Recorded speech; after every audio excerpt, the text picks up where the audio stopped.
우리 이 시간 우리에게 주시는 하나님의 말씀은 출애굽기 22장 1절에서 15절까지의 말씀입니다. 출애굽기 22장 1절에서 15절. 우리가 지금 출애굽기 21장에서 23장까지 이 언약의 책이라고 하는 부분을 살펴보기 시작했습니다. 그리고 이 부분이 좀 길고 그 내용을 보면은 이런 생각이 들기가 참 쉽죠. 이것이 과연 내 삶과 무슨 관계가 있는가? 그렇죠? 이게 좀 어렵습니다. 물론 이 고대 법전들이 오늘 우리의 삶에 직접적으로 적용되는 것은 아니라고 말씀을 드렸어요. 하지만 그렇다고 해서 우리가 이 언약의 책의 말씀들과 법률들을 가볍게 여겨서는 안 됩니다. 왜냐하면 우리가 잊지 말아야 하는 것은 디모데후서 3장 16절 말씀이죠. 모든 성경은 하나님의 감동으로 된 것으로 교훈과 책망과 바르게 함과 의로 교육하기에 유익하니 이는 하나님의 사람으로 온전하게 하며 모든 선한 일을 행할 능력을 갖추게 하려 함이니라. 이 모든 말씀이 살아계신 하나님의 말씀입니다. 그렇죠? 우리에게 매우 중요한 거예요. 그래서 우리가 읽게 될 이 언약의 책, 이 말씀들이 어렵다고 해서 그걸 좀 또 우리에게 직접적으로 적용이 되지 않는다고 해서 가볍게 여겨서는 안 된다는 것입니다. 이 법들은 우리가 살펴본 것처럼 십계명을, 그렇죠? 영원한 십계명을 고대 이스라엘의 삶에 어떻게 하나님께서 직접 적용하셨는가 그 예시를 지금 담고 있는 거예요. 그 판례법들입니다. 그래서 이 법들 뒤에는 백성들을 향한 하나님의 마음이 담겨 있는 것입니다. 이것을 우리가 봐야 되는 거죠. 예를 들어서 우리가 지난주에 21장에서 무엇을 보았습니까? 여러 가지 범죄들을 보았죠. 사람에게 해를 끼치는 범죄들, 사형에 해당하는 죄, 또 신체적인 상해를 입히는 죄, 과실치사 등 사람에게 해를 입힐 때 어떤 법률들이 적용되는가 이것을 보았습니다. 그리고 이 뒤에 있는 하나님의 마음이 무엇인가, 그 불변한 진리가 무엇인가 보았을 때 무엇을 보았죠? 이 형벌은 범죄를 절대로 초과해서는 안 되고 범죄에 비례해야 한다. 두 번째, 사람의 생명은 어떤 재산보다 훨씬 더 가치 있는 것이다. 그리고 세 번째, 모든 법의 궁극적인 기초는 바로 사랑이다. 이런 하나님의 마음을 보았습니다. 그런 하나님의 마음이 오늘도 우리가 읽게 될 이 본문 뒤에 담겨 있는데, 오늘은 22장 1절에서 15절, 이것은 이제 사람에게 해를 입히는 것에서 재산에게 해를 끼치는 것, 이것으로 주제가 전환됩니다. 즉 재산권에 관한 내용이에요. 어려울 겁니다. 나랑 무슨 상관이 있는가? 나는 소나 나귀 뭐 이런 게 없는데, 이런 생각이 들 수가 있는데, 마찬가지로 이 법률 뒤에는 하나님께서 지금 이 자신들의 백성들을 위해서 아주 놀라운 것을 행하고 있는 것을 우리가 발견하게 될 겁니다. 자, 우리 22장 1절에서 15절 찾으셨으면 우리 다 함께 일어서서 하나님의 말씀을 봉독하도록 하겠습니다. 하나님의 말씀을 들으십시오. 어떤 사람이 소나 양을 도둑질하여 그것을 잡거나 팔면 그는 소 한 마리에는 소 5마리로 양 한 마리에는 양 4마리로 갚아야 한다. 밤에 도둑이 몰래 들어온 것을 알고서 그를 때려서 죽였을 경우에는 죽인 사람에게 살인죄가 없다. 그러나 해가 뜬 다음에 이런 일이 생기면 그에게 살인죄가 있다. 훔친 것은 반드시 물어내야 한다. 그가 가진 것이 아무것도 없으면 자기 몸을 종으로 팔아서라도 훔친 것은 물어내야 한다. 그가 도둑질한 짐승이 소든지 나귀든지 양이든지 아직 산채로 그의 손에 있으면 그는 그것을 2갑절로 물어주어야 한다. 어떤 사람이 밭이나 포도원에서 집짐승을 풀어놓아서 풀을 뜯게 하다가 이 집짐승이 남의 밭의 농작물을 모두 뜯어먹었으면 그는 자기 밭에 가장 좋은 소출과 자기 포도원에 가장 좋은 소출로 그것을 물어주어야 한다. 불이 나서 가시덤불로 옮겨 붙어서 남의 낫갈이나 거두지 않은 곡식이나 밭을 태웠으면 불을 놓은 사람은 그것을 반드시 물어주어야 한다. 어떤 사람이 그 이웃에게 돈이나 물품을 보관하여 달라고 맡겼는데 그 맡은 집에 도둑이 들었을 때에 그 도둑이 잡히면 도둑이 그것을 갑절로 물어내야 한다. 그러나 도둑이 잡히지 않으면 그 집주인이 하나님 앞으로 나가서 그 이웃의 물건에 손을 댔는지 안 댔는지 판결받아야 한다. 소든지 낙이든지 양이든지 의복이든지 그 밖에 어떤 분실물이든지 그것을 서로 자기 것이라고 주장하는 사건이 생기면 양쪽 다 하나님 앞으로 나아가야 하며 하나님께 유죄 판결을 받은 사람은 그 상대방에게 갑절로 물어주어야 한다. 어떤 사람이 그 이웃에게 낙이든지 소든지 양이든지 그 밖에 어떤 집짐승이든지 무엇이든지 지켜달라고 맡겼는데 그것이 죽거나 다치거나 아무도 모르게 없어졌으면 그것을 맡은 사람이 이웃의 짐승을 가로채지 않았음을 주 앞에서 맹세함으로써 둘의 옳고 그름을 가려야 한다. 이 경우에 그 임자가 맹세를 받아들이면 그는 물어내지 않아도 된다. 그러나 도둑 맞은 것이 확실하면 그는 그 임자에게 도둑 맞은 것을 물어주어야 한다. 그것이 맹수에게 찢겨서 죽었으면 그 증거물을 가져다 주어야 하는데 이 경우에 그는 그 찢겨서 죽은 것을 물어주지 않아도 된다. 어떤 사람이 그 이웃에게서 짐승을 빌려왔는데 그것이 다치거나 죽을 때에 그 임자가 그 자리에 함께 있지 않았으면 그는 반드시 물어주어야 한다. 그러나 그 임자가 그 자리에 함께 있었으면 그는 그 짐승을 물어주지 않아도 된다. 그 짐승이 세를 낸 것이면 그 쇳돈을 계산해서 주어야 한다. 하나님의 말씀입니다. 하나님 감사합니다. 하나님 아버지, 이 말씀을 저희에게 주셔서 감사합니다. 고대 이스라엘의 재산권에 관한 법률들이 저희들에게 어떻게 적용되는지 어려운 내용이지만 이 법률들 뒤에 있는 우리를 향하신 아버지의 마음을 보여주십시오. 그리고 그 마음에 저희가 영광과 그 아름다움을 발견하고 우리 또한 감히 그런 주님의 마음을 담고 배울 수 있도록 성령 하나님께서 진리의 길로 인도하여 주십시오. 감사드리며 예수님의 이름으로 기도드리옵나이다. 아멘. 네, 자리에 앉으시고 우리가 이제 본문으로 이렇게 들어가기 전에 이 나무만 보느라 정작 숲을 놓치는 일이 없도록 우리 한 걸음 물러서서 먼저 큰 질문을 던져보도록 하겠습니다. 한 가지 확실한 것은 우리가 좀 긴 내용을 살펴보았지만 이것이 10계명 중 어떤 계명의 확장 적용입니까? 그건 바로 8계명이죠. 도둑질하지 말라. 이것은 확장 적용이 분명합니다. 방금 이 말씀을 읽기 전에 제가 이 본문 뒤에 하나님께서 매우 놀라운 일을 지금 하고 계시다라고 말씀을 드렸는데 이것이 먼저 무엇인지 알고 이 디테일들을 보는 것이 도움이 될 것 같습니다. 하나님께서 지금 행하고 계시는 놀라운 일이 무엇인가? 그건 바로 이것입니다. 하나님께서는 지금 아주 이 잔혹하고 치열한 그런 양육 방식의 생존 방식밖에 몰랐던 히브리 노예들을 데리고 신뢰와 책임 그리고 이웃 사랑의 문화를 만들어 가시는 것입니다. 그런 거룩한 나라로 지금 이들을 변화시키고 계시는 중입니다. 이집트에서는 그들이 무언가를 도둑 맞았으면 어떻게 됐습니까? 그들이 약자였다면 강자의 짓밟히는 것으로 끝났어요. 그냥 빼앗기고 마는 겁니다. 하지만 하나님의 나라는 재산은 하나님께서 우리에게 주신 선물이고 우리가 하나님께로부터 받은 위탁물이기 때문에 우리는 청지기인 것이에요. 그리고 청지기로서 요구되는 것은 정직함입니다. 그리고 서로의 맡은 이 위탁물들을 존중해야 되는 거예요. 참된 정의는 그래서 단지 어떤 범죄를 막는 것으로 끝나는 것이 아니라 그 피해를 입은 공동체가 회복되는 것, 거기까지 나아가는 것이 참된 성경적 정의라는 것입니다. 이것이 바로 우리가 이 나무를 보느라 놓쳐서는 안 되는 숲, 그 큰 그림이에요.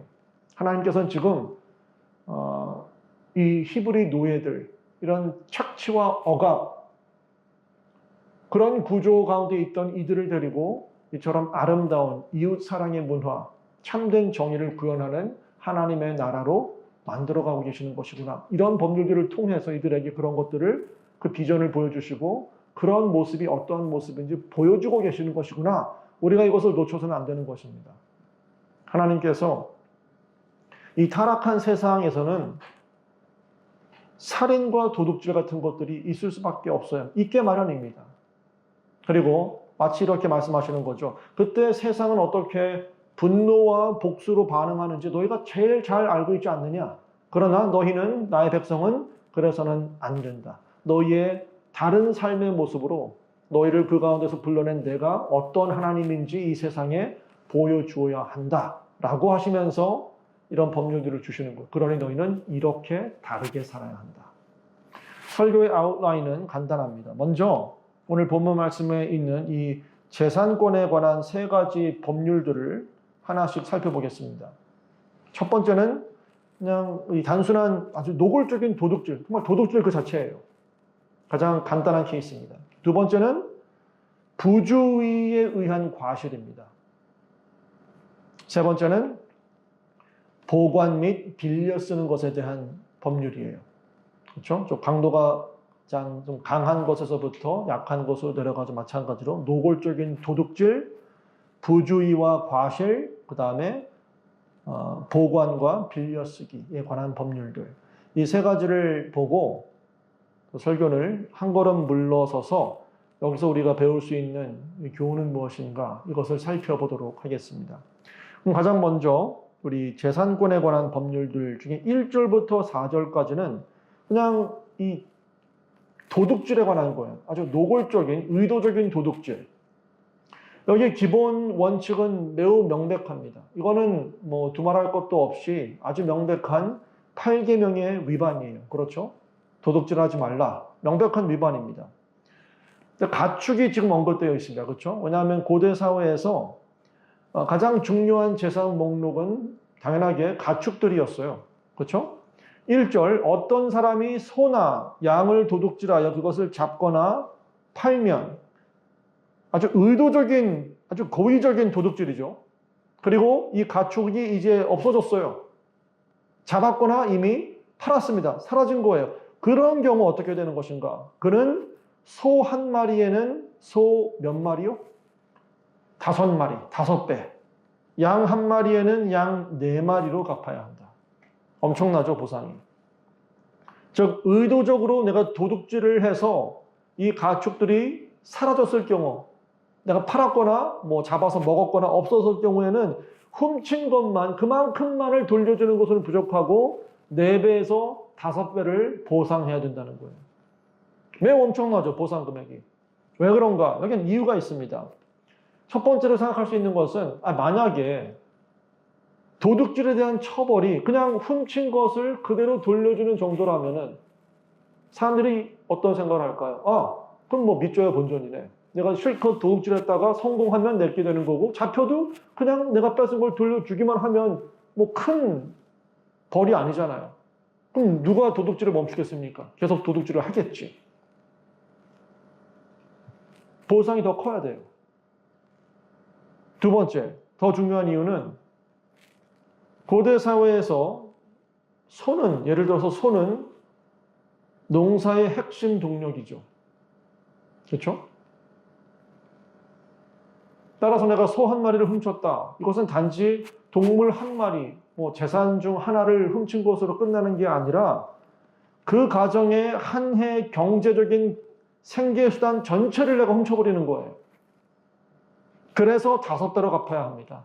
형벌로 잃어버린 그들의 자산뿐만 아니라 그로 인해 발생하게 될 생계의 단절, 또 그로 인해서 이들이 입게 될 정신적인 피해, 고통, 이 모든 것들이 보상되어야 되는 거예요. 자, 보십시오. 그렇다면 이 성경이 말하고 있는 정의의 주된 목적이 무엇인지 명확해지죠. 성경이 말하는 정의의 목적은 단순히 어떤 가해자를 처벌하고 끝나는 것이 아니라 피해자가 완전히 회복되는 거예요. 아주 명백한 간단한 케이스입니다. 의도적인 도둑질의 경우. 그런데 만약 도둑이 집에 몰래 들어와서 물건을 훔치려고 하는 그 순간이라면 그때 어떻게 해야 되는 것인가? 2절입니다. 여기도 몇 가지 경우의 수가 있어요. 만약 밤에 도둑이 몰래 들어온 것을 알고서 그를 때려서 죽였을 경우에는 죽인 사람에게 살인죄가 없다. 왜 그렇습니까? 고대 사회는 이런 게 알람이나 뭐 전기 없잖아요. 그렇죠? 어두워요.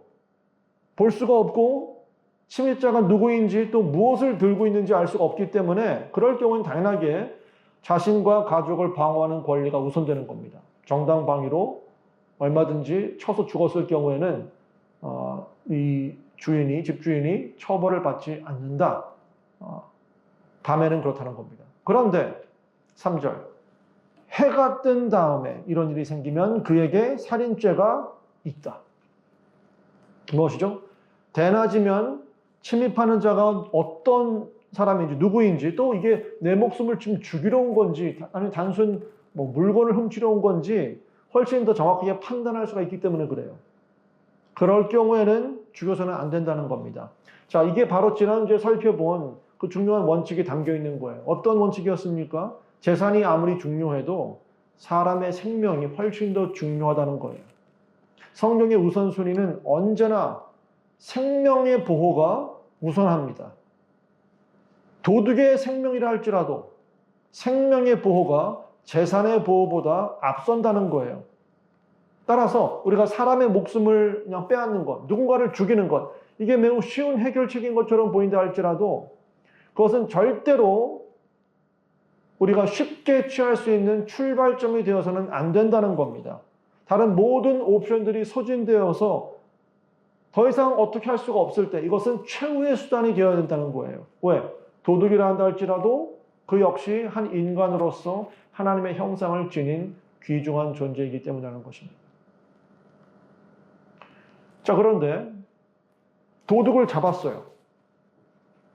배상을 요구하는데 이 사람이 배상할 능력이 없어요. 그럼 어떻게 해야 되는 것인가? 그렇죠? 매우 중요한 질문이죠. 3절 말미 이렇습니다. 훔친 것은 반드시 물어내야 한다. 그런데 그가 가진 것이 아무것도 없으면 자기 몸을 종으로 팔아서라도 훔친 것은 물어내야 한다. 우리가 지난 21장에서 본 이 종살이, 이 종에 관한 법에 지금 돌아가는 거죠. 그렇죠? 도둑이 이 빚을 갚을 능력이 없으면 이들은 그냥 감옥에 가서 처벌받는 것으로 끝나는 게 아니에요. 스스로 자기 자신의 노동력을 팔아서 종살이를 통해서 피해자에게 손해를 다 배상해야 되는 겁니다. 얼마 동안? 우리가 21장 2절에서 본 것처럼 최대 6년 동안. 물론 6년 이전에 그의 어떤 빚을 다 갚으면 자유롭게 떠날 수가 있죠. 그 전에. 하지만 혹 다 갚지 못했다 할지라도 6년이 지나서 7년째가 되면 자유롭게 나아가야 되는 거예요. 하나님의 법 가운데에서. 자, 이런 방식으로 하나님께서 지금 이스라엘 백성들에게 무엇을 가르쳐주고 계시는 것입니까? 개인적인 책임을 묻는 동시에 무엇을 가르치고 계신가 하면 인간의 존엄성, 그것을 지켜주고 또한 정직한 노동의 가치를 가르쳐주고 계신 거예요. 그냥 감옥 가서 처벌받고 끝나는 게 아닙니다. 정직한 노동의 가치를 가르쳐주고 계신 겁니다. 자, 이것이 재산권에 관한 이 첫 번째 법률이에요. 단순 이 도둑질에 관련된 법률들입니다. 좀 비교적 간단하죠. 명확합니다. 그런데 이 큰 두 번째, 이 부주의와 이 과실에 대한 것이 5절, 6절인데, 여기서 이제 의도적인 도둑질에서 의도하지 않았지만 나의 부주의로 인해서 일어나게 되는 이웃의 재산 피해에 대한 법률을 지금 다루고 있는 겁니다. 그렇죠? 5절. 어떤 사람이 밭이나 포도원에서 집짐승을 풀어놓아서 풀을 뜯게 하다가 이 집짐승이 남의 밭의 농작물을 모두 뜯어먹었으면 그때는 어떻게 해야 되느냐? 어이쿠, 죄송합니다. 제가 실수했어요. 제가 일부러 그런 게 아닙니다. 정말 죄송합니다. 하고 손 털고 끝나는 게 아니라는 거예요. 그렇게 무마될 수 없다. 이건 제가 의도한 게 아니고 제 실수입니다. 제 부주의입니다. 죄송합니다. 한 번만 봐주세요. 안 된다는 겁니다. 이 경우 철저히 배상을 해야 한다라고 합니다. 어떻게? 5절이죠. 자기 밭에 가장 좋은 소출과 자기 포도원에 가장 좋은 소출로 그것을 물어주어야 한다. 자, 만약 자기 짐승이 이웃의 양배추를 먹었다. 양배추를 다 먹었다고 해서 양배추를 먹었으니까 저도 양배추를 드릴게요. 1대1 그런 게 아니라 나는 그러면 가장 좋은 것, 포도를 주라는 거예요.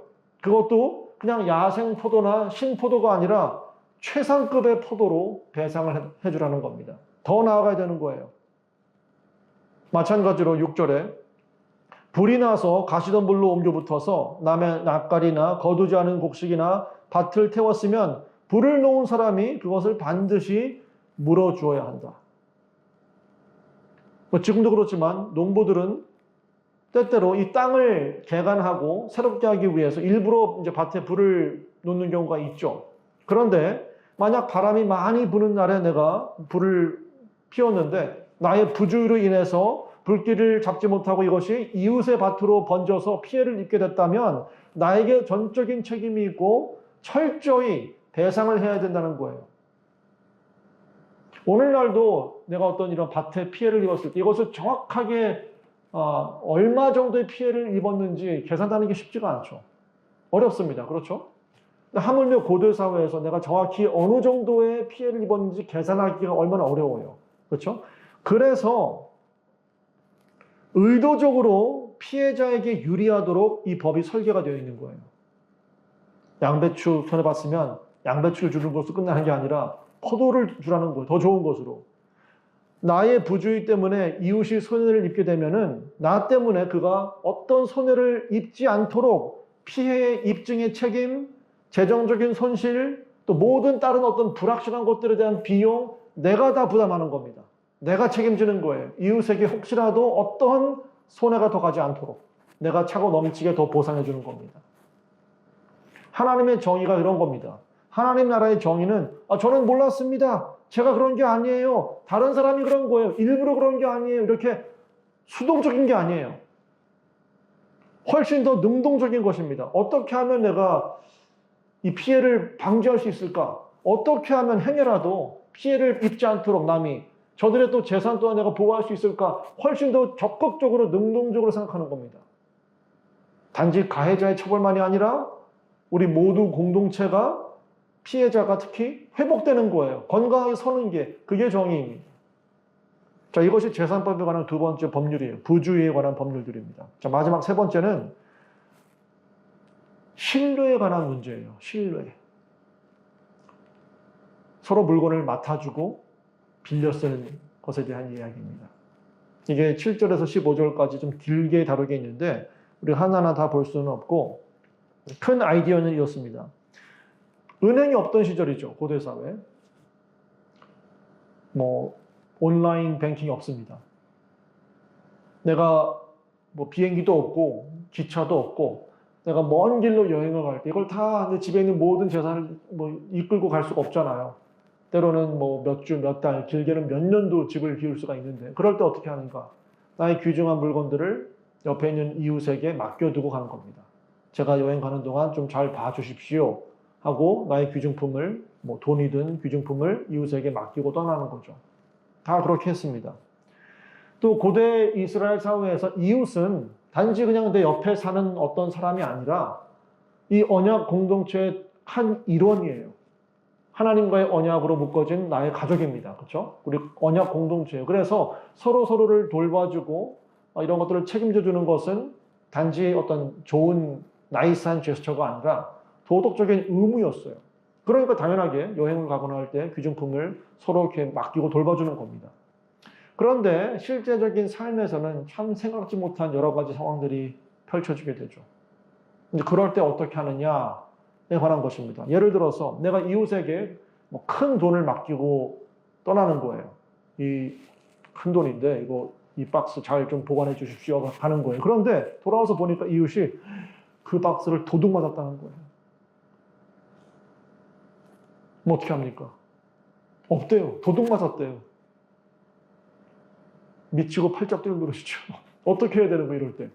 그때 7절 하반절에 보니까 만약 그 도둑이 잡히면 도둑이 그것을 갑절로 물어내야 한다. 그럼 참 다행인 거죠. 도둑을 잡았다. 그런데 정말 난감한 경우가 도둑도 잡지 못했대요. 물건도 사라지고 도둑도 없고 나는 그냥 내 돈을 다 날린 거예요. 근데 이것은 그냥 내 이웃의 주장이에요. 어떠한 증거도 없고 도둑도 없고 그냥 나만 당하는 겁니다. 이렇게 되면. 당연하게 마음에 어떤 생각이 들겠어요? 아니, 이 사람이 혹시 뭘 갖다가 숨겨두고 이 사람이 훔치고 도둑 맞았다고 거짓말하는 거 아니야? 라는 의심이 들 수가 있죠. 근데 아무런 물증도 없고 정황도 없고 증거가 없어요. 이런 경우 어떻게 해야 되느냐라는 거죠. 8절에서 13절까지가 어떤 기본 원칙을 제시를 해요. 요약해서 말씀드리면 큰 원리는 이렇습니다.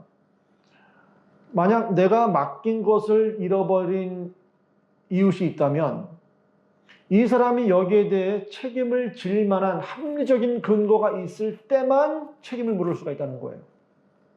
근데 합리적인 근거가 없을 때도 있는데, 예를 들면 내가 뭐 양을 맡겼다, 나의 소를 맡겼다, 풀을 먹으라고 내 밭에 풀어 놓았는데 갑자기 맹수가 와서 이 양을 죽이고 이 소를 죽이고 도망간 거예요. 그냥 죽은 겁니다. 그런 경우는, 이런 경우는 종종 있을 수 있는 일이기 때문에 이것은 내 이웃에게 책임을 물을 만한 그 범주를 넘어선 거예요. 이런 일은 나였어도 충분히 당할 수 있는 일이니까 이런 경우에는 내 이웃은 책임을 배상할 그런 의무가 없다는 겁니다. 그러니까 뭐든지 무조건 다 책임을 물어야 된다는 건 아니죠. 합리적인 근거가 있어야 된다. 그런데 일반적으로 아까 말씀드린 것처럼 내가 재산을 잃어버렸는데 도둑도 찾지 못하고 증거도 없으면 계속 이 사람 말밖에 없잖아요. 이럴 때 정말 난감할 때 어떻게 해야 되느냐? 하나님께서 제시하는 기본적인 원칙은 이겁니다. 이게 참 생각하면 생각할수록 지혜롭고 매우 실용적인 것 같아요. 그럴 때 하나님께서는 이렇게 하라고 합니다. 이 사람과 또 필요에 따라 경우에 따라서 나도 하나님 앞으로 나와서 서로 맹세를 하라는 거예요. 자초지종을 말하고 정말 이렇게 된 것입니다. 하나님 앞에 제가 맹세합니다. 서약합니다. 하나님 앞에 나와서 그 이웃으로 하여금 맹세하게 하라. 그리고 이웃이 그렇게 맹세를 하면 너는 그걸 받아들이고 더 이상 문제 삼지 말고 털어버려라. 그걸 믿으라는 거예요. 고대 이스라엘에서 하나님의 이름으로 맹세를 한다는 것은 매우 엄숙하고 두려운 행위였죠.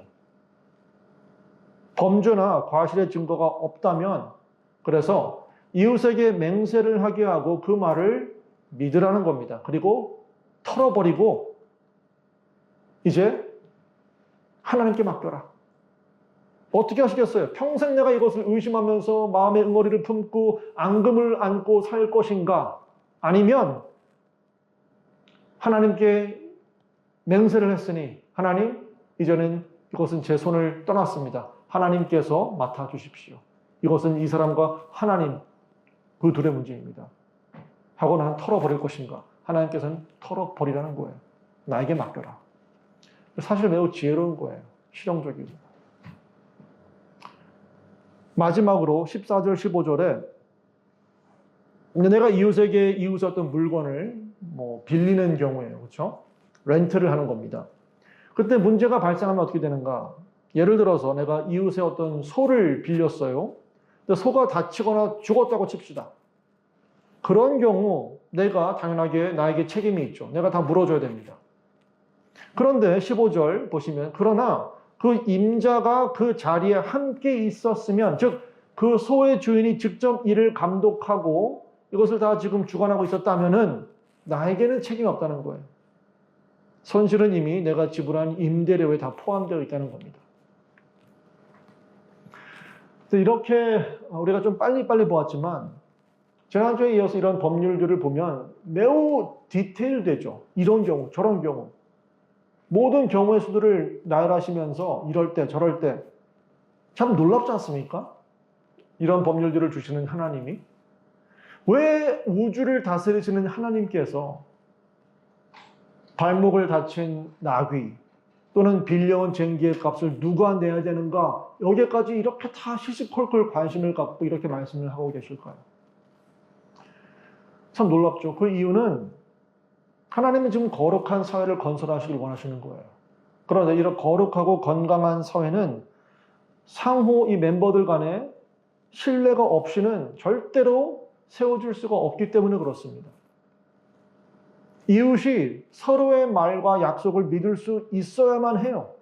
서로의 재산을 소중히 여기고 이것을 지켜주기로 서로 약속할 때 그럴 때야 공동체가 번성할 수 있는 겁니다.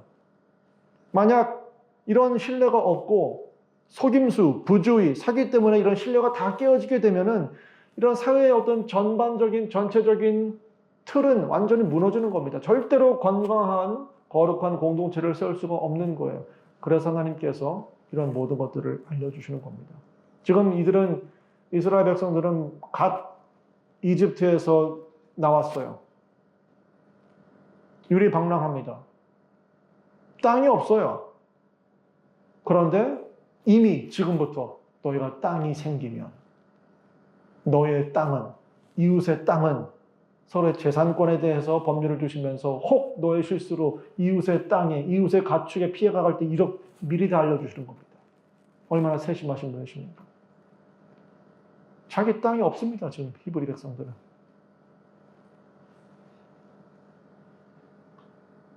여기서 우리가 한 걸음 물러서서 우리가 이 본문을 좀 가만히 생각해 보는 거죠.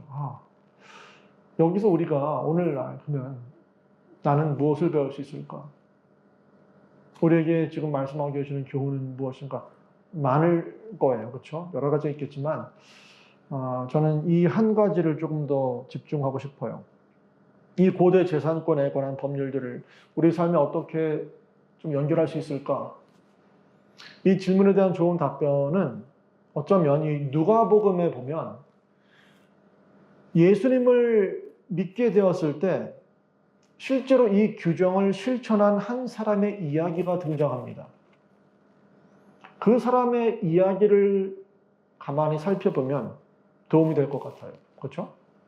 그 사람을 여러분도 잘 알고 계십니다. 누굴까요? 네, 바로 삭개오입니다.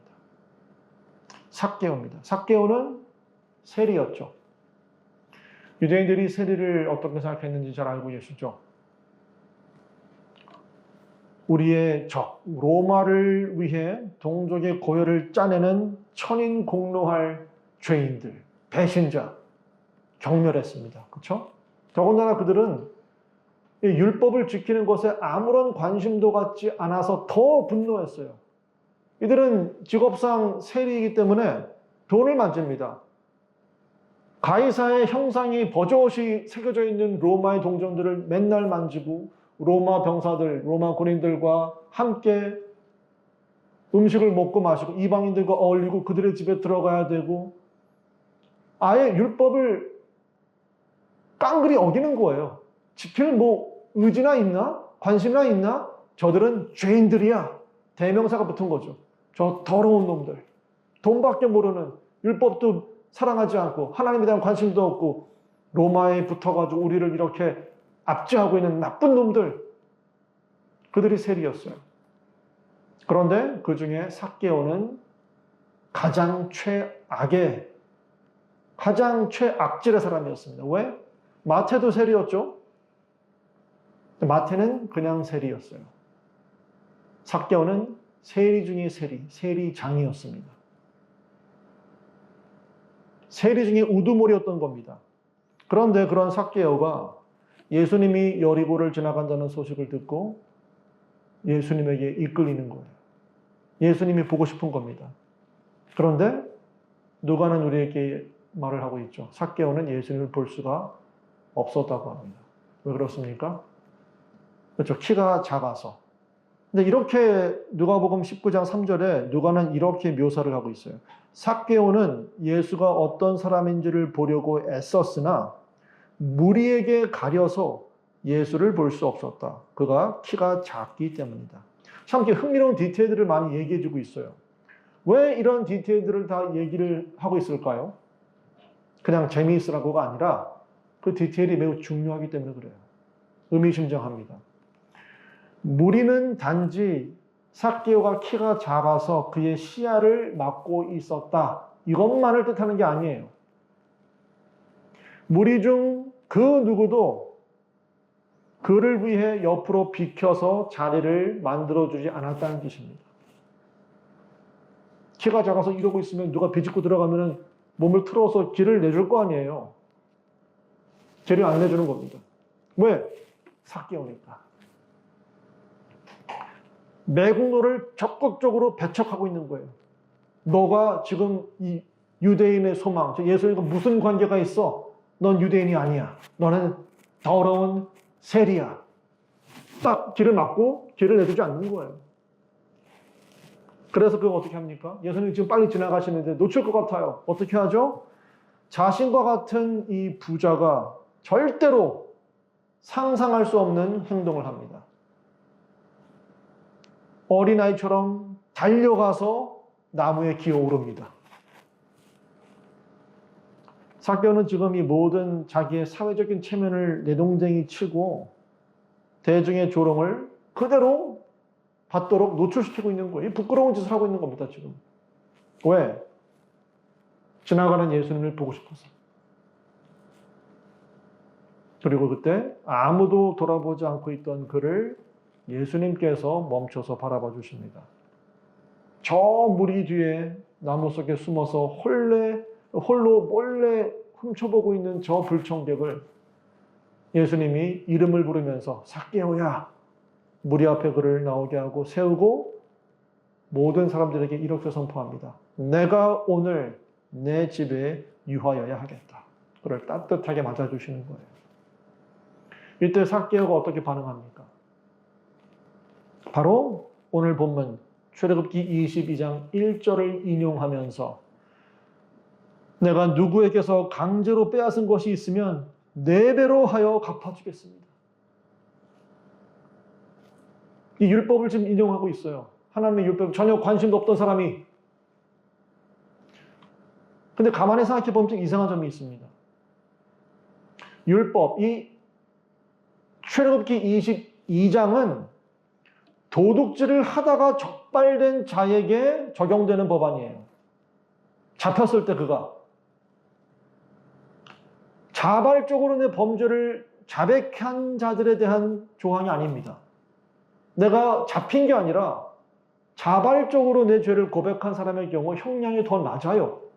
나중에 레위기 6장 4절 5절을 보면은 이런 사람은 훔친 것에 20%만 더하면 되는 거예요. 즉 120%만 내가 더 물으면 되는 겁니다. 삭개오는 지금 율법이 요구하고 있는 것보다 훨씬 더 많은 것을 내가 갚겠다라고 하는 거예요. 그가 갚아야 될 것은 120%인데 제가 400%, 4배를 더 갚겠습니다. 무슨 뜻이죠? 본인이 인정하는 저는 도둑 중에 가장 최악질이었습니다. 사기꾼 중에 가장 나쁜 사기꾼입니다. 그걸 인정하는 거예요. 4배나 갚겠습니다. 그리고 그런 그에게 예수님께서 뭐라고 하셨습니까? 오늘 구원이 이 집에 이르렀다. 이 사람도 아브라함의 자손이다.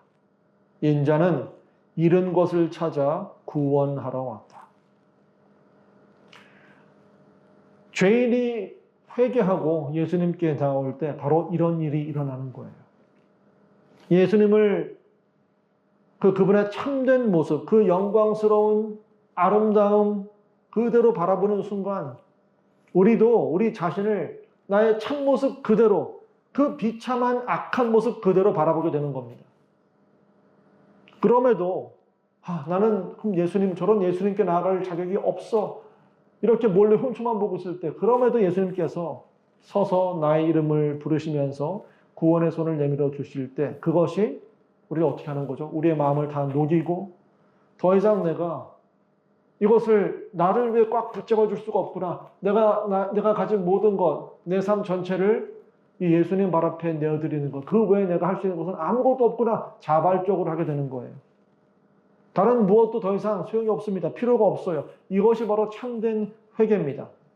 단지 이게 잘못된 것이군요. 지적으로 동의하는 것, 고개를 끄덕이는 것. 그게 회개가 아니고 이 죄에 대한 정말 슬픔과 미워함, 괴로움, 또 이것을 내가 정말 미워하고 아파하기 때문에 여기서 돌아서서 새로운 순종으로 나아가기를 결단하는 것, 그 순종의 열매까지 이르는 것, 합당한 열매까지 나아가는 것, 이것이 다 진정한 회개라는 것입니다. 있는 그 상태로 삭개오가 이제 전 예수님 믿겠습니다. 그동안 제가 했던 모든 잘못된 죄악들 회개합니다. 내가 훔친 게 있으면 훔쳤습니다. 4배나 갚겠습니다. 이를 꽉 깨물고 억지로 하는 게 아니죠. 자발적으로, 기꺼이 나에게 요구되는 것 이상으로 주님, 제가 이렇게 하겠습니다. 매우 중요합니다. 여러분, 나의 순종이 나를 구원하는 게 아니에요. 바리새인들을 보십시오. 회개하지 않고도 얼마든지 옳은 행동들을 할 수가 있어요. 하지만 진정으로 회개했다면 옳은 행동들을 하지 않을 수도 없는 겁니다. 반드시 회개에 합당한 열매가 맺어지는 거예요. 그러나 순서가 중요하죠. 나의 순종으로 인해서 구원받은 것이 아니라 구원의 은혜가 먼저 임했기 때문에 진정으로 순종하게 되는 겁니다.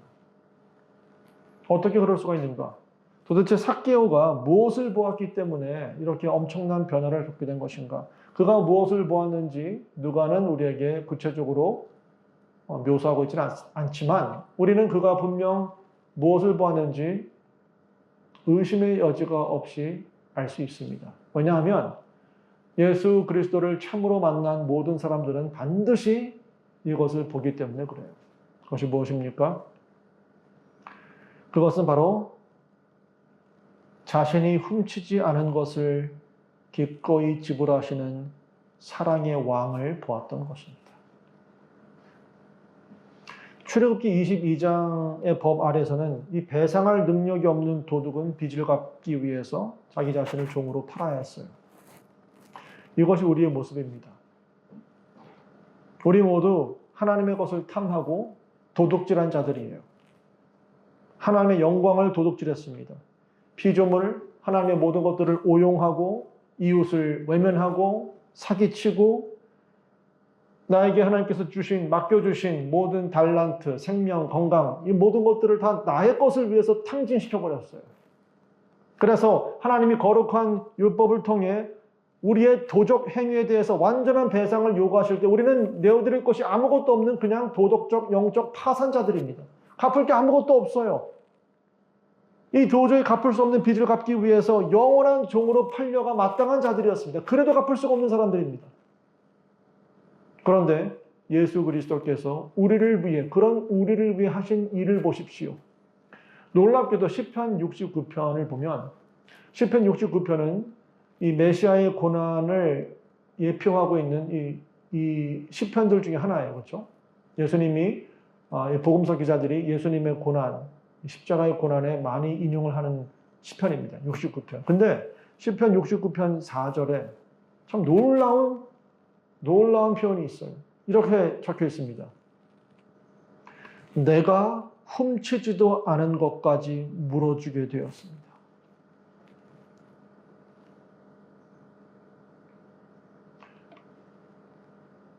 예수님의 모습이죠. 우리가 훔쳤어요. 우리가 하나님의 것을, 이웃의 것을 다 도둑질했습니다. 배상할 수가 없어요. 근데 종이 되어야 됩니다. 영원히 예수님이 우리를 위해 우리와 자리를 맞바꾸시는 거죠. 내가 훔치지 않은 것까지 내가 물어주리라. 종이 되시는 겁니다. 십자가에 달리셨을 때 그분은 파산한 도둑들의 자리에 서시는 거예요.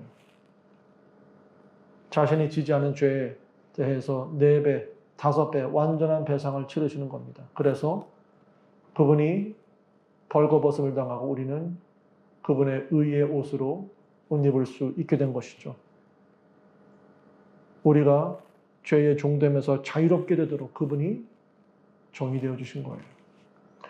그러니 오늘 그분의 음성을 듣거든 여러분 마음을 완악하게 하지 말고 가장 먼저 그분의 완전한 배상을 여러분 두 손을 열고 받으십시오. 삭개오처럼. 더 이상 내가 감당할 수 없는 이 영적인 빚을 갚으려는 이 어리석은 노력을 멈추시기 바랍니다. 오직 여러분을 대신해서 하나님의 정의의 모든 요구를 완전하게 만족해 주신 예수님을 바라보십시오. 그리고 완전한 용서라는 그분의 거저 주시는 은혜의 선물로 기뻐하십시오. 그리고 그 은혜를 받으셨다면 이제는 회복된 청지기로서의 삶을 신실하게 살아가십시오. 그리스도께서 여러분의 무한한 그 빚을 탕감해 주셨으면 여러분은 자유인이 된 것입니다. 그러니 이제 세상으로 나아가서 그 복음의 은혜가, 이 은혜로우신 하나님이 어떤 분이신지 세상에게 보여주십시오. 여러분 진리의 사람이 되어야 됩니다. 말과 행동이 여러분의 보증이 되게 하십시오. 저 사람의 말이면 내가 믿을 수 있어. 저 사람의 말 한마디가 여러분의 보증이 되게 하십시오. 여러분의 정직함과 인품이 세상으로 하여금 조금도 의심받지 말게 하십시오. 그래서 여러분의 이웃이 여러분의 삶을 바라볼 때 잃어버린 자를 찾기 위해 이 땅에 오신, 훔치지 않은 것을 지불하러 오신 사랑의 왕의 모습을 보게 하십시오. 기도하겠습니다. 하나님 아버지, 주님의 은혜에 마음 깊이 감사드립니다.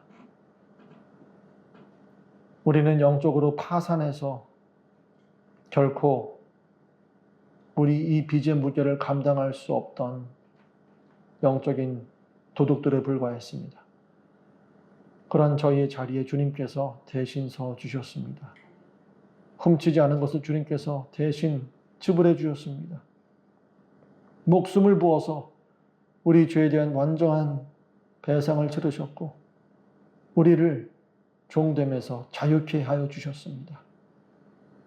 하나님, 여전히 이기적인 모습으로 살아가는 우리의 모습을 용서해 주십시오. 그리고 주님의 이 복된 이 복음의 아름다움을 우리 마음에 다시 한번 녹여 주십시오. 이번 한 주도 우리를 이 회복된 청지기의 모습으로 살아갈 수 있도록 세상에 보내주십시오.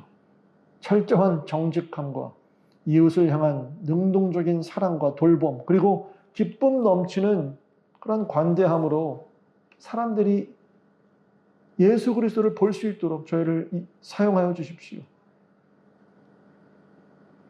우리를 위해 잃어버린 자를 찾아 구원하러 이 땅에 오신 우리 주 예수 그리스도의 그 복되신 이름으로 기도드리옵나이다. 아멘.